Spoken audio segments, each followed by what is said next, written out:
फिर एक और पॉइंट मैं आपके सामने रखने की कोशिश करना चाहता हूं। मैंने अब तक जितनी भी वीडियोस देखी हैं, जितने भी मुकामात को खुद विजिट किया है, पानी हमेशा की तरह गरीबों की जमीनों पर डाला गया है। हमेशा की तरह गरीब ही पिसा है। हमेशा की तरह गरीब अपने माल मवेशी को लेकर बाहर जा रहे हैं। गरीबों के घर डूब गए हैं। अमीरों के घर और अमीरों की बस्तियां और अमीरों की सोसाइटीज वैसे की वैसी हैं। अमीर अपने घर में बैठकर वैसे के वैसे ही सिर्फ वहां जाके वीडियोस बना रहे हैं, वहां जाके टिकटॉक्स बना रहे हैं, वहां जाकर यूट्यूब की वीडियोस बना रहे हैं।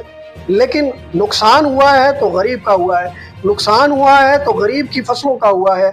आने वाले दौर में और भी ज्यादा नुकसानात, जब ये सब चीजें ये इनसे हम बाहर आएंगे, हमें पता चलेगा कि कितने नुकसानात हो चुके हैं।